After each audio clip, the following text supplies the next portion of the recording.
बब्बू भाई आओ थोड़ा, बब्बू भाई पीछे यस सर, काफ़ी दिनों से कबाड़ीपुर आवाम का और कारपोरेशन का टकराव हो रहा था, आपके आने के बाद क्या सलूशन निकला है?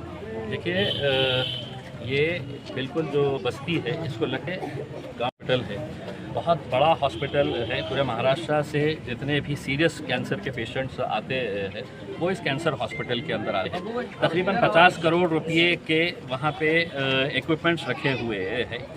कैंसर हॉस्पिटल की पिछले कई सालों से ये मांग थी कि उन्हें ड्रेनेज का जो इशू आ रहा है, अगर ये वापस अगर ब्लॉक होके अगर गया तो उनके इक्विपमेंट्स पूरे ख़राब हो जाएंगे। हमको इस बात का भी ख्याल रखना है। ये जितने भी घर हैं, एक तो ये है कि महानगर पालिका का कहना है कि ये सब इलीगल है, कि अगर हम मान भी लेते हैं ये इलीगल है। कानून ये कहता है, सुप्रीम कोर्ट का ऑर्डर है कि बरसात के दिनों में किसी भी तरह का कोई अतिक्रमण नहीं हटाना चाहिए करके उसमें। अब ये इतने गरीब लोग हैं, अगर ये यहाँ पे अगर इनको तोड़ के अगर रास्ते के ऊपर ये आ गए तो इन्हें हम कहाँ पे बसाएंगे? तो हमने प्रशासन से, महानगर पालिका आयुक्त से, डीन डॉक्टर गायकवाड़ साहब से, पुलिस से, सबसे हमने रिक्वेस्ट किया है कि अभी टेम्पररी उसका कनेक्शन जहाँ से भी निकल सकता है वो निकाल लीजिएगा, उसमें आपका टेम्पररी काम कर लीजिएगा। 3 से 4 महीने के बाद जो भी फैसला रहेगा वो फैसले के हिसाब से कार्रवाई करिएगा। लेकिन अभी फ़िलहाल उन्होंने ये मान लिया है कि अभी एक घर प्रभावित हो रहा है वहाँ से जो लाइन लेके जाने का है करके, बाकी लोगों को थोड़ा सा सहारा। मैं तमाम ये लोगों से अपील करूँगा कि प्रधानमंत्री आवास योजना का रजिस्ट्रेशन अभी चालू है, उसमें अगर आपने रजिस्टर करे तो हम कोशिश करेंगे कि जल्द से जल्द है तो आपको एक पक्का घर मिल जाए करके, जो लीगल रहे। ये लटकती तलवार है, कभी भी गिर सकती है। कोई अच्छा ख़राब ऑफिसर अगर आया तो किसी की सुनेगा नहीं है वो उसमें।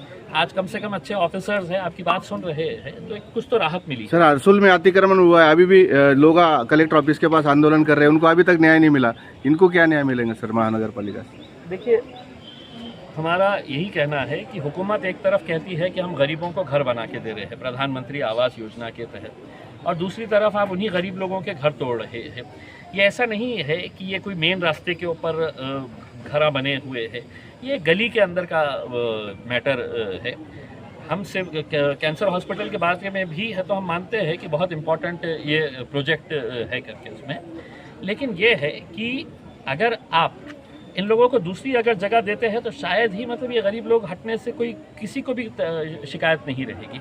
लेकिन अब बरसात दिनों में बूढ़े लोग जिन्होंने 30-30 साल यहाँ पे रहे हैं वो कहाँ जाएंगे अचानक अगर आप उनको हटा रहे हैं? उसमें तो थोड़ा प्रशासन ने बड़ा दिल करते हुए उन्होंने भी माना है कि अभी ये कर लेते हैं।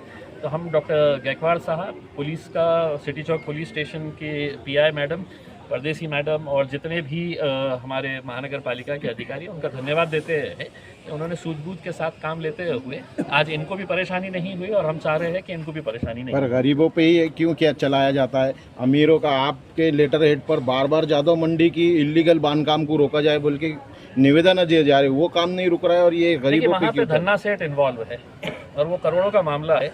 बड़े बड़े धन्ना से जो है वो बना रहे हैं। महानगर पालिका अच्छी तरह से जानती है कि जो जादव मंडी के अंदर जो कंस्ट्रक्शन चल रहा है वो पूरा इलीगल कंस्ट्रक्शन चल रहा है। महानगर पालिका ने उसका कोई वो नहीं दी, लेकिन वहाँ पे चूंकि से वहाँ पे कोई नहीं जा रहा है। मैं आज यहाँ पर जब बुड्डी लाइन और कबाड़ीपुरा इलाके के अंदर आया तो मुझे ऐसा लगा कि कोई आतंकी आके यहाँ पे छुपा हुआ है। जिस तरीके से पुलिस और इतनी गाड़ियाँ यहाँ पर लाकर है तो पूरी तरीके से घेर लिया गया है। गरीबों को हटाने का है इसमें, ये तरीका नहीं होता है मेरे हिसाब से काम करने का। वहाँ के इलीगल रोकने के लिए क्या आंदोलन करेंगे सर आप? कहाँ के? जादव मंडी का जो देखिए, हमारी टीम वहाँ पे लगी हुई है। असरार साहब हमारे जो यूथ के प्रेसिडेंट है वो लगे हुए हैं लगातार इस काम के पीछे, और उन्हीं के बोलने के ऊपर वहाँ पर एफआईआर भी रजिस्टर हुई है कि जिस तरीके से झाड़ वहाँ पे तोड़े गए हैं करके। तो जहाँ पर अमीर लोग बैठे हैं उनके लिए कानून अलग है, और अफसोस के साथ कहना पड़ता है कि गरीबों के लिए कानून अलग है करके, लेकिन हम गरीबों के साथ हमेशा खड़े रहेंगे इंशाअल्लाह।